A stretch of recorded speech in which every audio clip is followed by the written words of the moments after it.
Hi viewers, ఇప్పుడు మనం చూడబోయేది శ్రీకృష్ణదేవరాయలు గారి సామ్రాజ్యంలోని హంపి నగరము.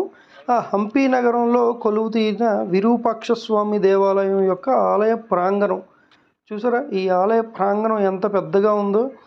ఈ ఆలయ ప్రాంగణంలోనే చాలా దేవాలయాలు ఉన్నాయి, కానీ కొన్ని దేవాలయాలు కాలక్రమేణా, ఎందుకంటే ఇది శతాబ్దాల నాటి చరిత్ర ఉన్నది కాబట్టి కాలక్రమేణా కొన్ని ఆలయాలు అక్కడ శిథిలావస్థకు చేరుకున్నాయి.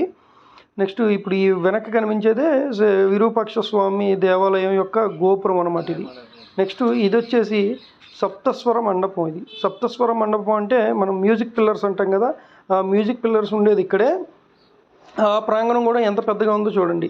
అంటే మేము వెళ్ళినప్పుడు అక్కడ రెనోవేషన్ వర్క్స్ జరుగుతున్నాయి కాబట్టి ఆ పిల్లర్స్ని ముట్టుకొని ఇవ్వలేదు, ఆ సెక్యూరిటీ అంతా కూడా. కానీ అసలు నిజంగా ఇది ఇప్పుడు ఇది చూసారా, శిథిలావస్థకు చేరుకుంది ఇది. కానీ అప్పట్లో ఏ శతాబ్దాల క్రితంలో మన శిల్పకళ నైపుణ్యం ఎలా ఉంది అనేది మీకు ఇది చూస్తే మీకు తెలుస్తుంది. ఎటువంటి టెక్నాలజీ, ఎటువంటి టూల్స్ లేని సమయంలోనే ఇట్లాంటి ఒక అద్భుతమైన శిల్పకళను వాళ్ళు చెక్కారంటే అది నెక్స్ట్ టు ఇంపాసిబుల్ అండి. మరిన్ని అప్డేట్స్ కోసం లేకపోతే మరి ఒక వీడియో కోసం please do like, share and subscribe. Thank you.